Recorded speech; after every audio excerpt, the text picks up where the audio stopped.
and welcome to the talk show. This is your host, William Johnson, chairman of the American Freedom Party.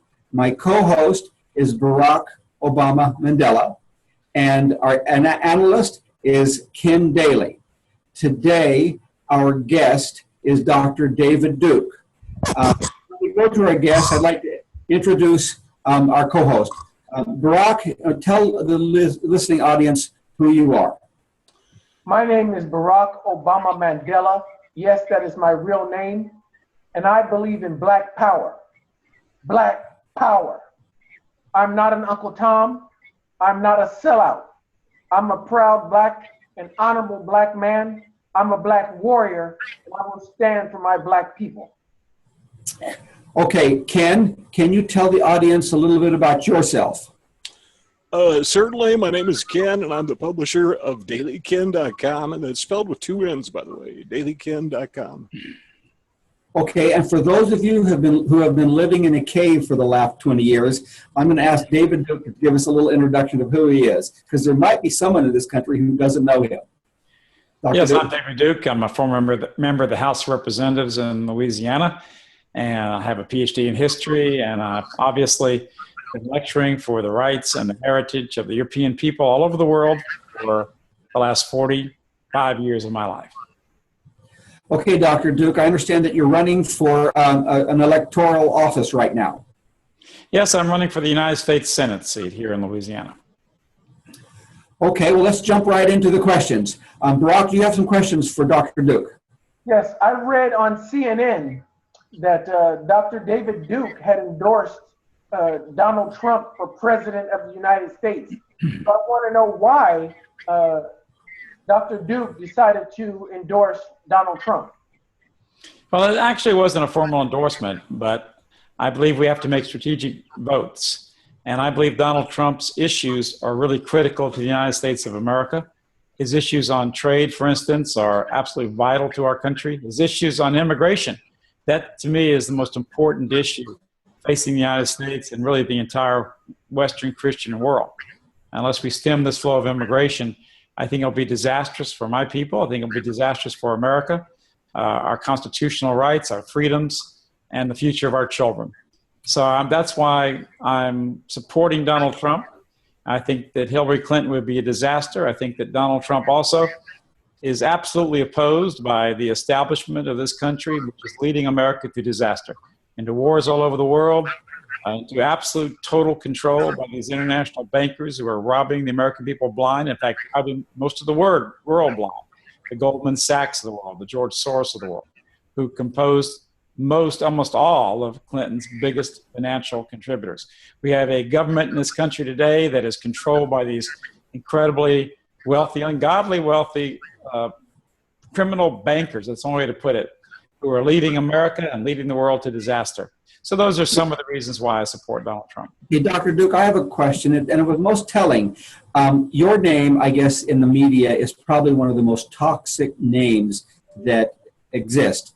Yet when the media asked Donald Trump, would you support David Duke over a Democrat? Donald Trump's response was, well, it depends on who the Democrat is. Can you analyze that? Tell us what that means in reality. Well, who knows? I can't get into the mind of Donald Trump, but I think he recognizes the incredible media power that's arrayed against him. It's an all-out attack mode right now. We see what's going on, for instance, with what happened to him from the Democratic Convention, where you had a man get up and make a very vicious attack on Donald Trump before a huge national audience, using the death of his son to try to impugn Donald Trump and suggest that he's a coward or something. And Donald Trump responded. I mean, normally people are attacked, they respond. Donald Trump didn't attack this man, didn't attack his son.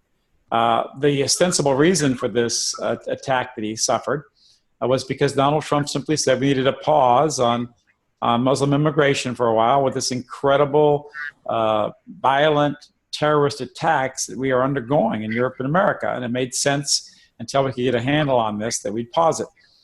He didn't say anything about the son, anything bad about this man. He was viciously attacked. And he responded and he asked some, said some questions. That's kind of normal, isn't it? The guy that should have been condemned was the man that was using the death of his son to attack Donald Trump for what really that Hillary Clinton is more guilty of him, certainly guilty of than Donald Trump. He should have attacked Hillary Clinton and said, quote, you haven't suffered. He should have attacked Hillary Clinton and said, it's your policies. You supported the Iraq War.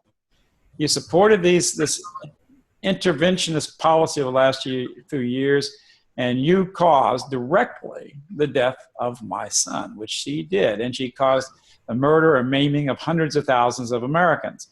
So the whole thing is a made-up media process, and it just shows the viciousness of the power of the elite that control the media and how they try to control the political process through this narrative.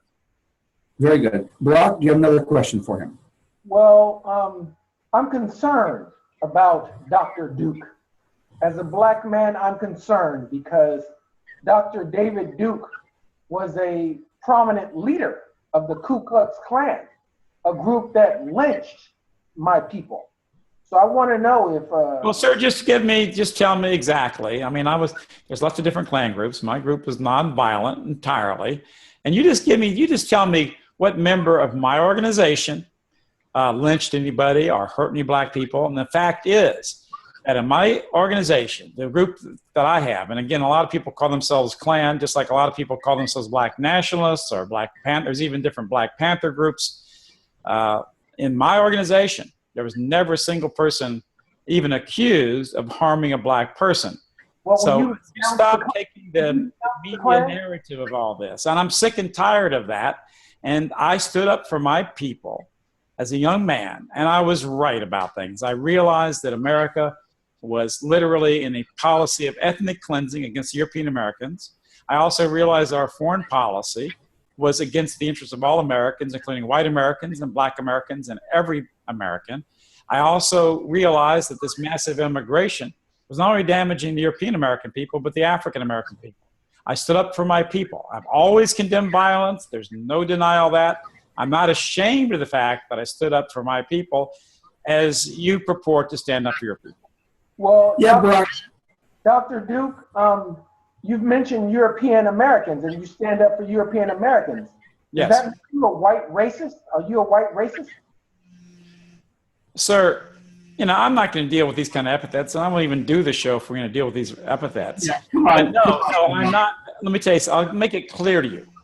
I'm not a racist, because a racist is a person who tries to oppress other people, deny their basic rights, hurt, oppress, or harm other people. I don't believe in that. I do believe that European Americans have the right to preserve their heritage in this country, as I believe the right of every people has that right. And we have a right to continue this country in the values of our European forefathers that created this great nation. I'm not ashamed of that. Black people in black nations around the world, where they're an overwhelming majority, certainly will not be adopting white values or white interests to rule their country. So I'm asking you to be consistent here and recognize that in a vastly white nation, that European Americans have the right to tailor their values, their culture, their laws, their interests according to the wishes and the well-being of that national minority. Now, I'm not saying, though, that I'm trying to harm white people or non-white people in America. I believe the best qualified black person should get the job, promotion, scholarship. And I believe I am in favor of black people having more empowerment in their own communities and their own schools where they can adapt those institutions to their own interests. I urge you, and I urge the listeners of this program, if you want to hear a very, very good discussion about these issues, you should watch the Tommy Sotomayor show. I did it last night, almost 2.5 hours. There's been a tremendous response. And most of the black people listening and most of the white people listening to that program, in fact, they had a huge chat with it, came down on the side of me and Tommy Sotomayor because he agrees with my basic principles. He believes that black people are being harmed by the establishment, that the modern rap music and everything is destructive to black people in every way. They promote violence, drug use, sexual degeneracy and destructiveness, the destruction of the black family, just as it's harmed young white people in America. And the truth is that black people who have a consciousness of their heritage, he says he's proud of his heritage, as you say it. he recognizes that I would be a candidate for the United States Senate, which would actually be good for black people as it would be good for white people. I have no And also, problem with what you said.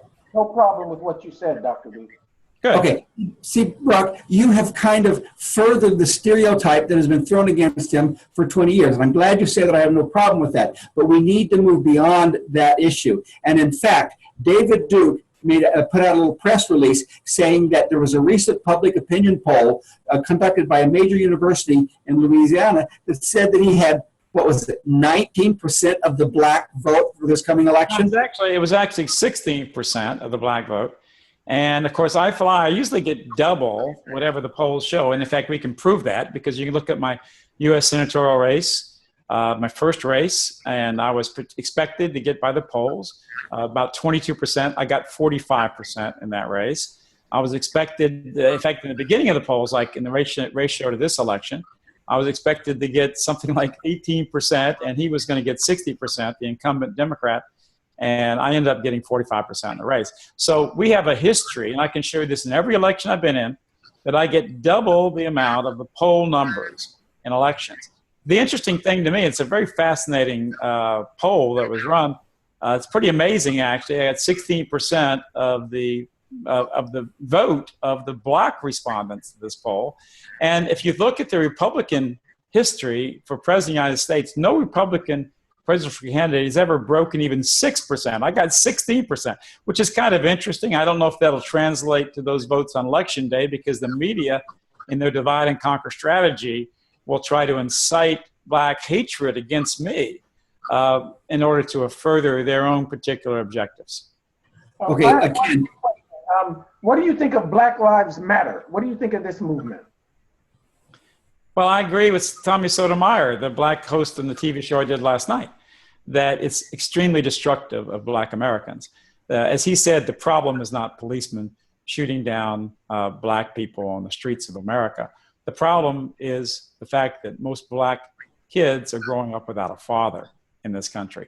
The fact is that the media and the disgusting, controlled entertainment media and national media is teaching black kids thuggery, violence, drug use, which is so destructive of them, sexual degeneracy, destructive of family values, and all the important things that are really vital to black people in this country, vital to every people in this country. And so I think Black Lives Matter is a group that's financed by George Soros. It's an organization that is basically nothing more than shock troops for the leftist Zionist coalition, these major bankers, to get a black bloc vote to further their agenda. And right now, they're going to certainly try to incite black people in this country against Donald Trump because they see Donald Trump as an enemy of their neoconservative and their leftist agenda in this country. So that's why that's going to happen. And I think that's why I don't like Black Lives Matter. And I think that they are violent.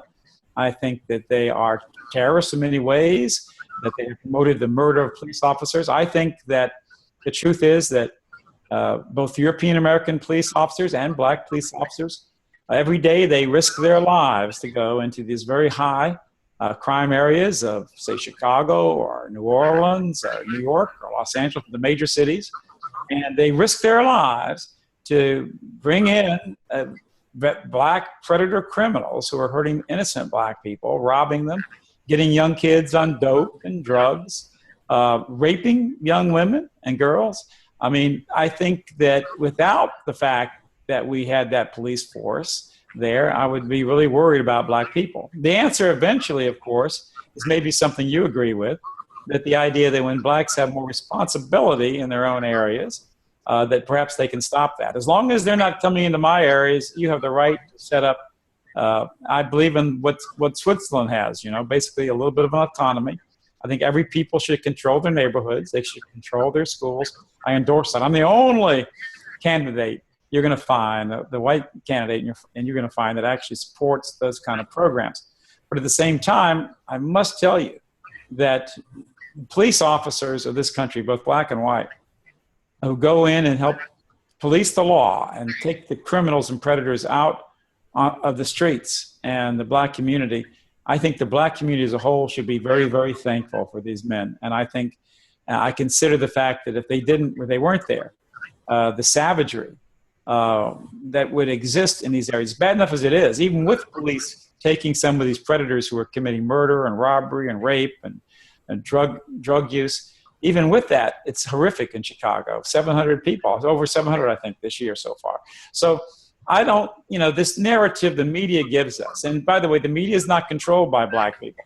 And I don't think Black Lives Matter really is ultimately, the Black Lives Matter movement is a big movement among black people for one reason, because it's promoted by the establishment media, which has a stake in inciting and creating hatred in black people, especially young black people, against white people. And by the way, when that happens and young black people are angry, they're much more likely to get in a confrontation of police, or maybe even violent confrontation, which may cost them their lives. That's not really good. When I was taught as a young boy, as a white man, and we're supposed to follow this white privilege, but I was taught as a young boy by my parents that if I ever dealt with a police officer, I must be totally,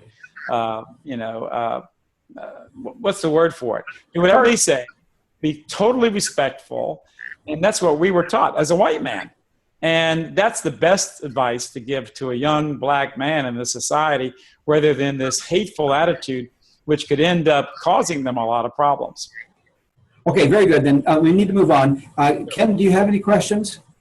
Yeah, I got a couple questions. Since 9/11/2001, there have been 28,944 Islamic terror attacks somewhere in the world. That's about 3 a day. In my mind, that qualifies Islam as being the biggest, oldest, and deadliest hate group in existence. What is David Duke going to do to counter that hate group, Islam? Well, first of all, we got to understand something really clearly. These terrorist attacks in the Western world could not have taken place in our countries except for massive immigration. If the immigration policies were not changed, they wouldn't be here. And the few that would be here would be easily monitored to make sure that they couldn't commit these kinds of acts. So that's the first thing. They couldn't even commit this terrorism except for the fact that immigration laws were changed. And the immigration laws were not changed by the Muslims. They're not the people who controlled our media and told us we had to open our gates and we're going to be enriched by all this massive non-European immigration into our countries. So that's the first thing we got to talk about. We got to talk about this realistically. Also, the reason why this has taken place is because the media in this country is an enemy. It's a hate propaganda against the European American people. And that is what's caused this, that we're vulnerable to this problem. Also, one of the biggest driving forces behind this immigration problem in the Western world and the terrorism problem is the fact that we've had a policy in the Middle East that has actually supported these radical Islamic groups. The United States of America and other Western powers have literally sent hundreds of millions of your tax dollars in supporting radical Islamic movements. All of you must know, I'm sure you must be aware. Most Americans don't even think about it, but we all know it. Osama bin Laden, the man who's accused of 9/11, right? We all know Osama bin Laden and his radical jihadist movement was financed and supported by us with the most horrific people-killing weapons imaginable. And I don't think we should have been involved in that Afghanistan war against the Russians, who were Europeans as well. I don't think we should have been there. So we've got to understand where this is coming from. Yes, we have to fight the massive immigration we have coming. Yes, we've got to fight what's called ISIS and Al-Qaeda and Al-Nusra, which is a form of it. Another good example is I'm one of the few candidates for Senate who's actually been to Syria, who's actually been to Libya, who's actually been through the Middle East. I've lectured at a dozen universities. I met the Christian leaders in Syria. I met the Islamic leaders in Syria. People don't know what Syria is like. Syria is a nation, probably one of the best nations in the Middle East. It is a secular government. There are 3.5 million Christians in Syria. I met with the Christian leader, the great patriarch of the Christian church there, who actually gave me a gift of a 100-year-old beautiful Bible, which was printed and inlaid. That's how much he respected my work and my voice. And I also met with the Sunni leader, and the Sunni leader, the Grand Mufti, the traditional Grand Mufti, he also openly said in his country and to the Islamic world that we don't need Sharia law. In fact, that we need secular government, and there should be freedom of speech, because that's the only way people can determine what message is true or message is false. We went against that government. We supported the Islamic terrorists against the government of Syria. And that's why we're facing a lot of this massive refugee influx today. And that's why we're facing a lot of this terrorism right now. Tell us a little bit about the primary process in Louisiana. What is it going to take for you to get on the ballot come November? Well, I think probably we have two processes. I'm on the ballot right now. Okay. So I've qualified for the ballot. I'm going to appear in the ballot. There's 24 candidates in the ballot in this one. Well, not as bad as the 150 in California last year, but there's 24 candidates, and I'm number 7. That's even have my ballot number. The question really is whether I'm going to be able to be in the debates or not. And they're already trying to skew the process to keep me out of the debates by hook or crook, by these stupid regulations. They're saying, for instance, this time, that we must raise a $250,000 or $200,000, but they say they're going to raise that for us to be able to be included in debates as a serious candidate. Well, the fact is, we'll raise more than that, I'm sure, by election day. But the idea that you would have to raise a certain amount of money, that much money, in other words, we're going to judge a person's candidacy not by his polls, not by his electoral history, but by how much money the fat cats, the bribes he gets from these special interests, is a perfect example of how sick and how controlled American politics are. The Republican Party, the Never Trump movement, is the same thing as the Never Duke movement. In fact, the same Republican power bosses in Louisiana that tried to steal the delegate vote from Donald Trump, and they did steal the delegate vote from Donald Trump. In fact, Donald Trump won the primary here for President of the United States, and in the backroom deals, they stole his delegates and gave 10 more delegates to the guy he beat rather than Donald Trump. This is the sickening thing. They're moving toward a system in America like the Bolshevik Soviet system. They're moving toward a system where the parties can control the candidates. In other words, the parties are controlled. This is against every American principle. It's against our freedoms. It's against our Constitution, and we're fighting that. I think we're going to raise the money. I think we'll be in the debates, and I think we'll win. What is your outlook? What are your chances of winning? We've got about 5 minutes, by the way. Well, I think they're fantastic. Again, I came within a 3 percentage point shift in 1990 against an 18-year incumbent Democratic senator. That's a fact. And the truth is that the demographics haven't changed very much since that time, but the European American voter has really become more polarized because they've seen everything I've talked about over the years has come true. People can see what I've been talking about for decades now has come true. And by the way, it was a trick. It was a political trick that enabled the victory of the incumbent, because what they did was the Republican endorsed candidate had a few 100,000 votes, even absentee, and he dropped out 5 days before. They admitted that he dropped out so that I would be defeated. That's treason to every Republican in the state. I carry the vast majority of Republican voters and conservative voters, and that's the only way they defeated me, again, was dirty, sickening political tricks. It's going to be a lot harder for them to do that this time. Dr. Very good. I can just ask you one quick question. Israel? Do you support the state of Israel? I support America First policy. And if Israel is a positive force for that, fine. If it's not, then I'm not for Israel.